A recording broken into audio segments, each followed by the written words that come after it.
ಯಾವ ರೀತಿಯಾಗಿ ಸರ್ಕಾರಿ ಶಾಲೆಗಳು ಅಧೋಗತಿಗೆ ಹೋಗ್ತಾ ಇದ್ದಾವೆ, ಮುಚ್ಚುವಂಥ ಪರಿಸ್ಥಿತಿ ಬಂದಿರುವಂಥದ್ದು, ಕಸದ ತೊಟ್ಟಿಗಳಾಗಿದ್ದಾವೆ, ಎಲ್ಲೆಲ್ಲಿ ಮೂಲಭೂತ ಸೌಕರ್ಯಗಳಿಲ್ಲದೆ ಅಲ್ಲಿನ ಶಿಕ್ಷಕರು ಅದರ ಜೊತೆಗೆ ಮಕ್ಕಳು ಒದ್ದಾಟವನ್ನು ಮಾಡ್ತಾ ಇದ್ದಾರೆ ನರಕ ಯಾತನೆಯನ್ನ ಅಂತ.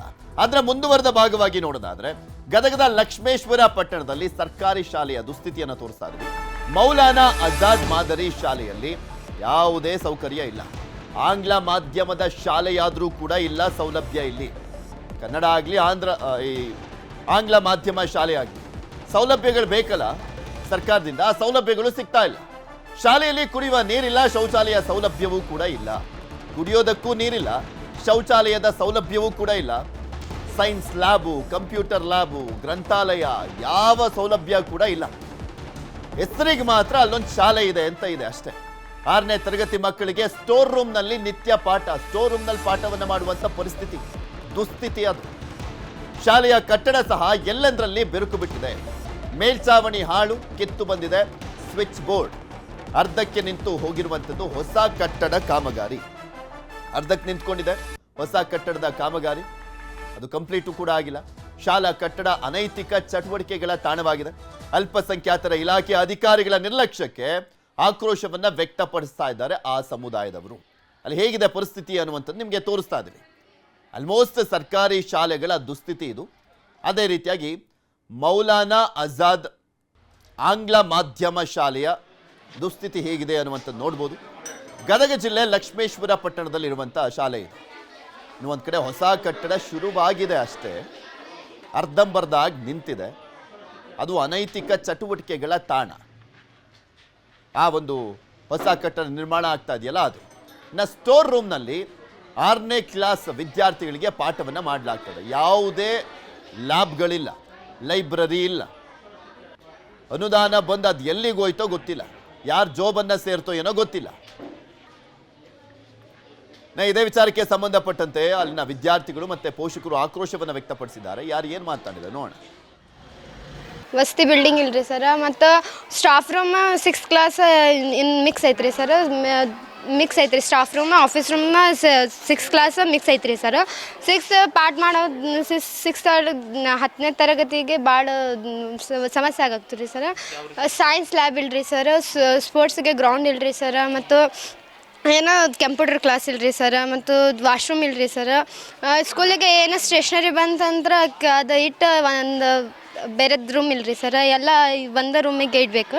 ಸ್ವಂತ ಬಿಲ್ಡಿಂಗ್ ಕೊಡಬೇಕು, ಗ್ರೌಂಡ್ ಬೇಕು, ಮತ್ತು ಲ್ಯಾಬ್ ರೂಮ್ಸ್ ಬೇಕು ರೀ ಸರ್. ಲ್ಯಾಬ್ ಬೇಕು, ಕಂಪ್ಯೂಟರ್ಸ್ ಬೇಕು, ಸ್ಪೋರ್ಟ್ಸ್ಗೆ ಗ್ರೌಂಡ್ ಬೇಕು ಸರ್. ನನ್ನ ಸ್ಕೂಲಾಗ ಸ್ಪೋರ್ಟ್ಸ್ ಆಡಿಸ್ಬೇಕಂದ್ರೆ ಒಂದು ಗ್ರೌಂಡ್ ಇಲ್ರಿ ಸರ್.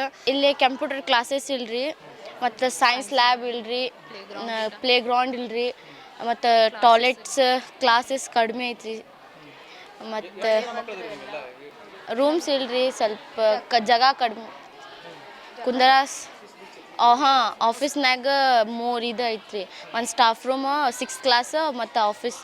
ನಮ್ಮ ಸ್ಕೂಲಲ್ಲಿ ಇರೋ ವಸತಿ ರೂಮ್ಗಳು ಅವೈಲೇಬಲ್ ಇಲ್ಲ, ಮತ್ತು ಎಜುಕೇಷನ್ ಎಲ್ಲ ಚೆನ್ನಾಗಿದೆ. ಆದರೆ ನಮಗಿರೋಕ್ಕೆ ಚೆನ್ನಾಗಿ ರೂಮ್ ಇಲ್ಲ, ಮತ್ತು ಕಂಪ್ಯೂಟರ್ ಕ್ಲಾಸ್ ಇಲ್ಲ, ಮತ್ತು ಇಲ್ಲಿ ಗ್ರೌಂಡ್ ಇದೆಯಲ್ಲ, ಗ್ರೌಂಡ್ ಆಡೋಕ್ಕೆ ಗ್ರೌಂಡ್ ಇಲ್ಲ. ಸ್ಪೋರ್ಟ್ಸಲ್ಲಿ ನಾವೇ ಅಚೀವ್ ಮಾಡಬೇಕಂದ್ರೆ ಆಡೋಕ್ಕೆ ಬಿಡೋಲ್ಲ ಅದೊಂದೇ. ಮತ್ತು ಸ್ಕೂಲಲ್ಲಿ ಗ್ರೌಂಡ್ ಅವೈಲೇಬಲ್ ಇಲ್ಲ. ವಾಶ್ರೂಮಿಗೆ ದೂರ ಹೋಗಬೇಕು, ಮತ್ತು ಬಂದು ಕ್ಲಾಸಲ್ಲಿ ಕುಂದ್ರೋಕ್ಕೆ ಲೇಟ್ ಆಗುತ್ತೆ. ಪ್ರಾಬ್ಲಮ್ ಭಾಳ ಇದೆ ನಮ್ಮ ಸ್ಕೂಲಲ್ಲಿ. ಸ್ಕೂಲ್ ಲಕ್ಷ್ಮೇಶ್ವರ ತಾಲೂಕಿಗೆ ಬಂದು 2017-18 ಇವತ್ತು ಯಾವುದೋ ಅದಕ್ಕೆ ತಂದೆ ತಾಯಿ ಇಲ್ದಂಗೆ ಆಗಿತ್ತು. ಇವತ್ತು ಆ ಮಕ್ಕಳ ಪರಿಸ್ಥಿತಿ, ಆ ಬಿಲ್ಡಿಂಗ್ ಪರಿಸ್ಥಿತಿ ನೋಡಿದರೆ ಇಲ್ಲಿ ಓದಂಥ ಎಲ್ಲ ಮಕ್ಕಳು ಬಡವ್ರ ಮಕ್ಕಳು, ಅವರು ಏನೋ ಒಂದು ಕನಸು ಇಸ್ಕೊಂಡು ಬಂದಿರ್ತಾರೆ, ನಾವು ಏನಾರು ಇಲ್ಲಿಂದ ಸಾಧಿಸ್ಬೇಕು ಅನ್ನೋದು. ಬಟ್ ಅದು ಯಾವುದೇ ಅವ್ರಿಗೆ ಮೂಲಭೂತ ಸೌಕರ್ಯ ಇಲ್ಲ, ಚೆನ್ನಾಗಿ ಅವ್ರಿಗೆ ಆಡಲಿಕ್ಕೆ ಒಂದು ಗ್ರೌಂಡ್ ಇಲ್ಲ. ಭಾಳ ಸಮಸ್ಯೆನಲ್ಲಿ ಈಡಾಗಿದ್ದಾರೆ ಅವರು. ಒಂದೊಂದು ಕ್ಲಾಸ್ನಲ್ಲಿ 5-6 ಮಕ್ಕಳು ಕುಂದ್ರ ಪರಿಸ್ಥಿತಿ ಇದೆ ಒಂದೊಂದು ಬೆಂಚ್ನೊಳಗೆ. ಸುಮಾರು 280 ಮಕ್ಕಳು ಇಲ್ಲಿ ಓದುತ್ತಿದ್ದಾರೆ. ಎಲ್ಲ ಶಿಕ್ಷಕರು ಭಾಳ ಚೆನ್ನಾಗಿ ಇಲ್ಲಿ ಶಿಕ್ಷಕರಾದ ಪಾಠ ಮಾಡ್ತಾಯಿದ್ದಾರೆ. ಅದ್ರ ತಕ್ಕ ರೂಮ್ಸ್ ಇವ್ರಿಗೆ ಕೊರತೆ ಇದೆ, ಸೌಕರ್ಯ ಇಲ್ಲ. ಆ ಬಿಲ್ಡಿಂಗ್ ಕಟ್ಟಿದ್ರು ನೋಡಿದ್ರೆ ಅವರು ಕಾಂಟ್ರಾಕ್ಟ್ ಯಾರು ಕೊಟ್ಟಿದ್ರು ಅವ್ರು ತಿಂದು ಎಲ್ಲ ಅದು ಹಾಳು ಮಾಡಿ ಹೋಗ್ಬಿಟ್ರೆ ಸರ್. ಇವತ್ತಿಗೂ ಅದು ಬಿಲ್ಡಿಂಗ್ ಆಗ್ತಾಯಿಲ್ಲ. ಆ ಪರಿಸ್ಥಿತಿ ನೋಡಿದ್ರೆ ಇವತ್ತು ನಾಳೆ ಬೀಳಂಗೈತೆ. ತಮ್ಮ ಗಮನಕ್ಕೆ ತಾವು ನೋಡಿದ್ರಿ ಸರ್. ಅದು ಕೂಡಲೇ ಅದು ಬಿಲ್ಡಿಂಗ್ ಕ್ಯಾನ್ಸಲ್ ಮಾಡಿ ಎಲ್ಲರೇ ಇವ್ರಿಗೆ 1 ಎಕರೆ ಅಷ್ಟು ಜಮೀನು ಸರ್ಕಾರ ಇವ್ರಿಗೆ ಅಲಾಟ್ಮೆಂಟ್ ಮಾಡಿ ಚೆನ್ನಾಗಿ ಓದಂಗೆ ಇವ್ರಿಗೆ ಒಳ್ಳೆ ಬಿಲ್ಡಿಂಗ್ ಕೊಡ್ಬೇಕಂತ ಹೇಳಿ ಇನ್ನು ಶಾಲೆಯಿಂದ ನಮ್ಮ ಪ್ರತಿನಿಧಿ ಒಂದು ಪ್ರತ್ಯಕ್ಷ ವರದಿಯನ್ನ ಕೊಟ್ಟಿದ್ದಾರೆ, ಸಂತೋಷ್ ನೋಡೋಣ.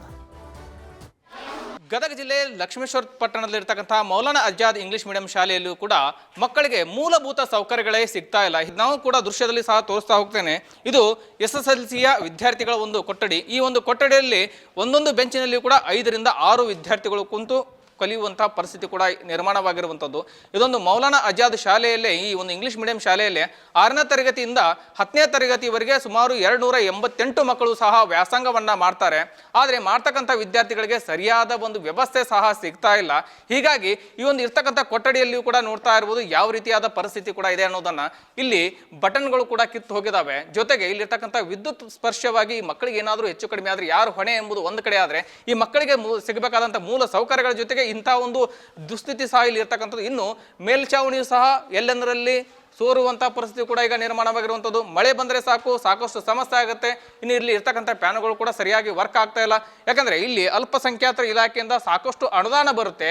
ಆದರೆ ಅವರು ಅಧಿಕಾರಿಗಳು ಮಾಡ್ತಕ್ಕಂಥ ಎಡವಟ್ಟಿನಿಂದ ಇಲ್ಲಿರ್ತಕ್ಕಂಥ ಮಕ್ಕಳಿಗೆ ಒಂದು ಶಾಪವಾಗಿ ಈಗ ಪರಿವರ್ತನೆ ಆಗ್ತಾ ಇದೆ. ಯಾಕಂದ್ರೆ ಇಲ್ಲಿ ಬರ್ತಕ್ಕಂಥ ಮಕ್ಕಳು ಕೂಡ ಏನು ಬಡವರ ಮಕ್ಕಳೇ, ಇಂಥ ಸಾಕಷ್ಟು ಸಮಸ್ಯೆಯನ್ನ ಈ ಒಂದು ಕೊಠಡಿಯಲ್ಲಿ ಎದುರಿಸ್ತಾ ಇದ್ರೆ, ಇನ್ನೊಂದು ಕೊಠಡಿಯ ದುಸ್ಥಿತಿಯನ್ನ ತೋರಿಸ್ತಾ ಹೋಗ್ತೇನೆ. ಇದು 6ನೇ ತರಗತಿಯ ಕೊಠಡಿ. ಈ ಕೊಠಡಿಯಲ್ಲೇ ಸುಮಾರು 60ಕ್ಕೂ ಹೆಚ್ಚು ಮಕ್ಕಳು ಇಲ್ಲಿ ವ್ಯಾಸಂಗವನ್ನ ಮಾಡ್ತಿದ್ದಾರೆ. ಆದ್ರೆ ಇಲ್ಲಿ ಯಾವುದೇ ರೀತಿ ಸರಿಯಾದ ವ್ಯವಸ್ಥೆ ಸಹ ಇಲ್ಲ. ಇಲ್ಲಿಯೇ ಸ್ಟಾಫ್ ರೂಮ್ ಸಹ ಇರ್ತಕ್ಕಂಥದ್ದು ದೃಶ್ಯದಲ್ಲಿ ನೋಡ್ತಾ ಇರ್ಬೋದು. ಇಲ್ಲಿ ಸ್ಟಾಫ್ ರೂಮ್ ಇದೆ, ಜೊತೆಗೆ ಮಕ್ಕಳಿಗೆ ಕಲಿಸಬೇಕಾದಂಥ ಇಲ್ಲಿ ಟೀಚರ್ಸ್ ಕೂಡ ಇಲ್ಲೇ ಇದ್ದಾರೆ. ಜೊತೆಗೆ ಇಲ್ಲಿ ಆಫೀಸ್ ಸಹ ಇದೆ. ಜೊತೆಗೆ ಇಲ್ಲೇ ಒಂದು ಸ್ಟೋರ್ ರೂಮ್ ಸಹ ಮಾಡ್ಕೊಂಡಿದ್ದಾರೆ. ದೃಶ್ಯದಲ್ಲಿ ಸಹ ನೋಡ್ತಾ ಇರ್ಬೋದು ಯಾವ ರೀತಿಯಾದ ಅವ್ಯವಸ್ಥೆ ಇದೆ ಅನ್ನೋದನ್ನ. ಯಾಕಂದ್ರೆ ಸರ್ಕಾರ ಇವರಿಗೆ ಆದಂಥ ಒಂದು ಸ್ವಂತ ಬಿಲ್ಡಿಂಗ್ ಅನ್ನ ಕಟ್ಟಿಸಿಕೊಟ್ಟಿದ್ರೆ ಇದು ಯಾವುದೇ ರೀತಿ ಇದೇ ವಿಚಾರಕ್ಕೆ ಸಂಬಂಧಪಟ್ಟಂತೆ ಮಾತಾಡಲಿಕ್ಕೆ ನಮ್ಮ ಜೊತೆ ಅಮಿತ್ ಬಿದರಿ ಅವರು ಅಲ್ಪಸಂಖ್ಯಾತರ ಇಲಾಖೆ DD ದೂರವಾಣಿ ಸಂಪರ್ಕದಲ್ಲಿ ಜಾಯ್ನ್ ಆಗಿದ್ದಾರೆ. ನಮಸ್ಕಾರ ಸರ್. ಸರ್ ನಮಸ್ತೆ ಸರ್. ಗದಗದ ಲಕ್ಷ್ಮೇಶ್ವರ ಪಟ್ಟಣದಲ್ಲಿರುವಂಥ ಮೌಲಾನಾ ಆಜಾದ್ ಶಾಲೆಯ ದುಸ್ಥಿತಿ ಬಗ್ಗೆ ತೋರಿಸ್ತಾ ಇದ್ವಿ. ನಿಮ್ಮ ಗಮನಕ್ಕೆ ಬಂದಿದೆಯಾ ಅದು? ಸರ್ ಅದು ಗಮನಕ್ಕೆ ಬಂದಿದೆ ಸರ್. ಅದು ಹಾಂ, ಅದು ಸ್ವಂತ ಬಿಲ್ಡಿಂಗ್ ಅಂತ KRDLಗೆ ಅಮೌಂಟ್ ರಿಲೀಸ್ ಆಗಿದೆ ಸರ್. ಅದು ಓಕೆ. ಸೊ ಅವರು ಕಡೆಯಿಂದ ಅದು ಡಿಲೇ ಆಗಿರೋದ್ರಿಂದ ಇಷ್ಟು ಸಮಸ್ಯೆ ಆಗಿದೆ ಸರ್. ಅದು ಯಾಕೆ ಡಿಲೇ ಸರ್? ಸರ್ KRDLಗೆ ನಾವು ಕಂಪ್ಲೀಟ್ ನೋಟಿಸ್ ಕೊಟ್ಟಿದ್ದೀವಿ, ಎಲ್ಲ ಕಡೆಯಿಂದ DC ಅವ್ರು ಕೊಟ್ಟಿದ್ದೀವಿ, ನಾವು ಕೊಟ್ಟಿದ್ದೀವಿ. ಬಟ್ ಅವರು ಟೋಟಲ್ ಆಗಿ ಡಿಲೇ ಮಾಡ್ತಾ ಇದ್ದಾರೆ ಸರ್. ಅಂದ್ರೆ ಅನುದಾನ ಇಲ್ಲ ಅಂತನಾ ಅಥವಾ ಹೇಗೆ? ಅನುದಾನ ನಮ್ಮ ಕಡೆಯಿಂದ ಕಂಪ್ಲೀಟ್ ರಿಲೀಸ್ ಆಗಿದೆ ಸರ್. ಓಕೆ.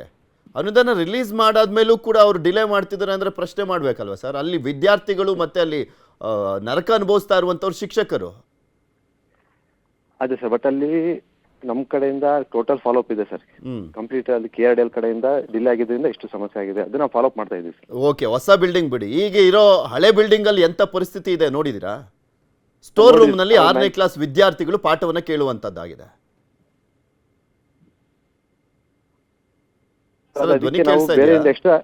ಸರ್ ಕೇಳಿಸ್ತಾ ಇದೆ. ನಾವು ಎಕ್ಸ್ಟ್ರಾ ಬೇರೆ ರೂಮ್ಸ್ ಅರೇಂಜ್ ಮಾಡ್ಕೊಡ್ತೀವಿ ಸರ್. ಅದು ನಾವು ಮ್ಯಾಕ್ಸಿಮಮ್ ರಿಪೇರಿ ಮಾಡ್ಕೊಂಡಿದ್ದೀವಿ ಸರ್ ಅದನ್ನ, ಎಜುಕೇಶನ್ ಡಿಪಾರ್ಟ್ಮೆಂಟ್ ಬಿಲ್ಡಿಂಗ್. ಅದು ಅಲ್ಲ, ಆಗ್ಲೋ ಈಗ್ಲೋ ಬೀಳುವಂತ ಪರಿಸ್ಥಿತಿ ಇದೆ. ಪಾಪ ಮಕ್ಳಿಗಂತೂ ನಿತ್ಯ ನರಕ ಯಾತನೆ. ಬೋರ್ಡ್ಗಳು ಸರಿ ಇಲ್ಲ, ಲೈಬ್ರರಿನೇ ಇಲ್ಲ ಸರ್. ಅಲ್ಲಿ ಕಂಪ್ಯೂಟರ್ ಇಲ್ಲ, ಲೈಬ್ರರಿ ಇಲ್ಲ, ಸೈನ್ಸ್ ಲ್ಯಾಬ್ಗಳಿಲ್ಲ. ಸರ್ ಅದು ರಿಪೇರಿ ಮಾಡಿದ್ದೀವಿ ಸರ್, ಮ್ಯಾಕ್ಸಿಮಮ್ ರಿಪೇರಿ ಮಾಡ್ಕೊಂಡಿದ್ದೀವಿ. ಬಿಲ್ಡಿಂಗ್ ಹೊಸದಾದ ತಕ್ಷಣ ಕಡೆ ಶಿಫ್ಟ್ ಆಗ್ತೀವಿ ಸರ್ ನಾವು. ಅಲ್ಲ, ಹೋಗ್ಲಿ ಆ ಬಿಲ್ಡಿಂಗ್ ಯಾವಾಗ ಆಗುತ್ತೆ ಅನ್ನುವಂಥದ್ರ ಬಗ್ಗೆ ನಿಮಗೂ ಕ್ಲಾರಿಟಿ ಇಲ್ಲ. ಯಾಕೆಂದ್ರೆ ಅನುದಾನ ರಿಲೀಸ್ ಆಗಿದೆ, ಅವ್ರು ಮಾಡ್ತಿಲ್ಲ ಅಂತ ಹೇಳ್ತಿದ್ರ. ಅಟ್ಲೀಸ್ಟ್ ಇರುವಂತ ಪರಿಸ್ಥಿತಿನಾದ್ರೂ ಸುಧಾರಿಸಬೇಕಲ್ಲ. ಮ್ಯಾಕ್ಸಿಮಮ್ ಅದು ರಿಪೇರಿ ಮಾಡ್ಕೊಂಡಿದ್ವಿ ಸರ್. ಇರೋ ಬಿಲ್ಡಿಂಗ್ ನಾವು ಎಕ್ಸ್ಟ್ರಾ ರೂಮ್ಸ್ಗೂ ಕೇಳಿದ್ವಿ ಸರ್. ಮತ್ತೆ ಶಿಫ್ಟ್ ಆಗ್ತೀವಿ. ಬಾಡಿಗೆ ಬಿಲ್ಡಿಂಗ್ ನೋಡಿದೀವಿ, ಬಾಡಿಗೆ ಬಿಲ್ಡಿಂಗ್ ಸಿಕ್ಕಿಲ್ಲ ಸರ್ ನಮ್ಗೆ ಅಲ್ಲಿ. ಆದ್ರಿಂದಾಗಿ ಅಲ್ಲಿ ಇದೀವಿ ಅಷ್ಟೇ. ಬಾಡಿಗೆ ಬಿಲ್ಡಿಂಗ್ ನಮ್ಗೆ ಸೂಟೇಬಲ್ ಬಿಲ್ಡಿಂಗ್ ಸಿಕ್ಕಿಲ್ಲ ಅಲ್ಲಿ ನಿಯರ್ ಬೈ. ಸೊ ಬೇರೆ ಎಕ್ಸ್ಟ್ರಾ ರೂಮ್ಸ್ ನೋಡ್ಕೊಂಡು ಮತ್ತೆ ಶಿಫ್ಟ್ ಮಾಡ್ತೀವಿ ಸರ್ ಅದನ್ನ 2-3 ಕ್ಲಾಸ್. ಓಕೆ, ಈಗ ಹೊಸ ಬಿಲ್ಡಿಂಗ್ ಕಂಪ್ಲೀಟ್ ಆಗೋದಕ್ಕೆ ಸಮಸ್ಯೆ ಅವರು ಅಧಿಕಾರಿಗಳು ಮಾಡ್ತಿಲ್ಲ ಅಂತ ಹೇಳ್ತಿದ್ರಲ್ಲ, ಹಿಂಗೆ ಇರ್ತೀರಾ? ಬರೀ ಕೇಳೋದು, ಅವ್ರಿಲ್ಲ ಮಾಡ್ತೀವಿ ಅಂತ ಹೇಳ್ತಾರೆ, ಮತ್ತೆ ಹಂಗೆ ಸೈಲೆಂಟ್ ಆಗೋದು. ನಿಮ್ಮ ಇಲಾಖೆ ಜವಾಬ್ದಾರಿ ಏನಾಗಾದ್ರೆ? ನೋಟಿಸ್ ಕೊಟ್ಟು ಎಲ್ಲ ಮಾಡಿದ್ವಿ ಸರ್. ಈಗ ಸ್ಟ್ರಿಕ್ಟ್ ಆಕ್ಷನ್ ತಗೋತೀವಿ ಸರ್ ಅಷ್ಟೇ. ಓಕೆ, ಈಗ ಅದನ್ನ ಅಟ್ಲೀಸ್ಟ್ ಆ ಸಮಸ್ಯೆನ ಬಗೆಹರಿಸುವಂತ ಕೆಲಸ ಮಾಡ್ತೀರಾ ಈಗಲಾದ್ರೂ? 100% ಮಾಡ್ತಾ ಇದೀವಿ ಸರ್. ಕಂಟಿನ್ಯೂಸ್ ಮಾಡ್ತಾ ಇದೀವಿ, ಫಾಲೋ ಅಪ್ ಅಲ್ಲಿ ಇದ್ದೀವಿ. ಬಟ್ ಇನ್ನು ಮುಂದೆ ಸ್ವಲ್ಪ ಸ್ಟ್ರಿಕ್ಟ್ ಆಗಿ ಏನೋ ಆಕ್ಷನ್ ತಗೊಂತೀವಿ ಸರ್ ಅವ್ರ ಮೇಲೆ. ಓಕೆ, ನೋಡೋಣ ಸರ್ ನೀವು ಕೊಟ್ಟಿರುವಂತ ಭರವಸೆನ ಎಷ್ಟು ಮಟ್ಟಿಗೆ ಈಡೇರಿಸ್ತೀರಾ ಅಂತ. ಧನ್ಯವಾದ ನ್ಯೂಸ್ 18 ಜೊತೆ ಮಾತನಾಡಿದ್ದಕ್ಕೆ.